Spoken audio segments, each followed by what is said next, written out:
And a lot of students feel like this issue isn't being addressed, that it's being brushed under the rug. What steps do you think the University of Oklahoma can take in the future to make sure things like this don't happen? In the conversations that I've been having with my fellow leaders, my administration, as well as the administration of the university, I constantly push for more proactive measures as opposed to reactive measures. I feel like the University of Oklahoma has been reacting for a very long time, so it's time to start being proactive and setting things in place to prevent things before they start. That's awesome. So what skills are you hoping to learn this week while you're in DC? I'm really hoping to continue developing as a leader in general, but especially working on communication skills with people within different hierarchies of leadership, so we get to actually go speak to different representatives for the state of Oklahoma as well as in general on behalf of the entire Big 12. So I think that'll be a great experience to represent OU well.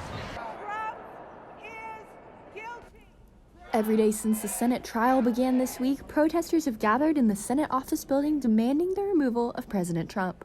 We're here to be the voice of the American people who are appalled by the actions of Trump.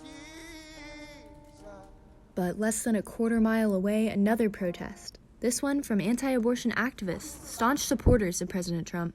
This falls on the anniversary of Roe v. Wade, a landmark case that legalized abortion back in 1973. Each year, the March for Life draws nearly 100,000 people to the nation's capital. And this time, they heard from the man in the middle of the current Washington storm, Donald Trump. I want to welcome tens of thousands. This is a tremendous turnout.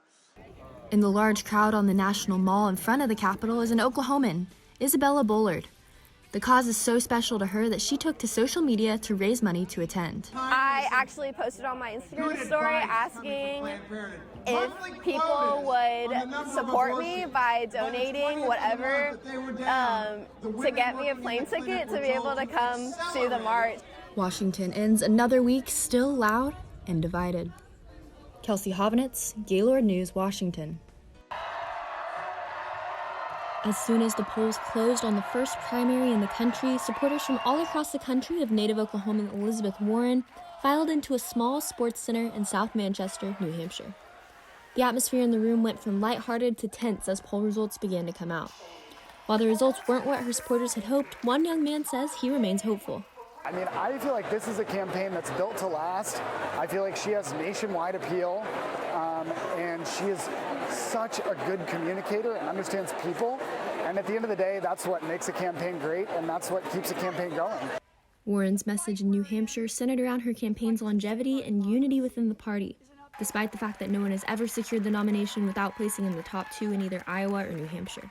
Her message to me means uniting the Democratic Party and not repeating the mistakes of 2016 and really dividing into factions. Warren ended the night with 9.3% of the vote, awarding her no delegates from New Hampshire. Shortly before Warren's event tonight came the news that her competitors Andrew Yang and Michael Bennett had dropped out of the race. Now Warren's looking ahead to South Carolina, and she said tonight that her campaign is built to last. Kelsey Hovanetz, Gaylord News.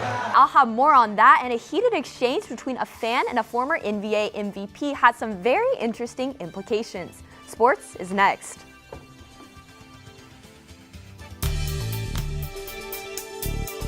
Welcome back to OU Nightly. I'm Kelsey Hovanetz. Breaking news, OKC star guard Russell Westbrook has been fined $25,000 for a verbal altercation with a fan last night. Plenty more on that in just a moment. And while State Question 793 is still under scrutiny, this was a record-breaking year at the polls. OU Nightly's Sam Brown gives us insight on what led to the turnout. And Tesla's Elon Musk and social media have not been a great combo lately, but Sunday night's satellite launch of SpaceX might have helped that. Sammy Steele is here with the latest on the rocket launch. Thanks, Candace. Well, taking out the trash has a whole new meaning. Take a look at this video. 2 inmates at a Kentucky prison used trash cans to make their great escape. Authorities say the suspects were rolled out by their fellow inmates.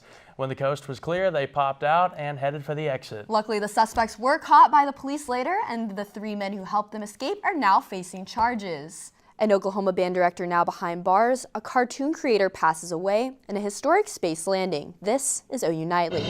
Kelsey? Thanks, James. As Major League Baseball's opening day approaches, the 2019 season marks the 40th anniversary of a night that the MLB probably wants you to forget about.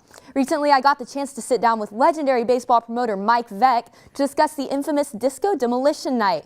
On July 12, 1979, the nightcap of a White Sox doubleheader turned into a full-fledged riot at Comiskey Park. A poorly hatched plan to destroy disco records on the field left the park in shambles and nearly cost Veeck his career. SpongeBob SquarePants creator Steven Hillenburg passed away this morning.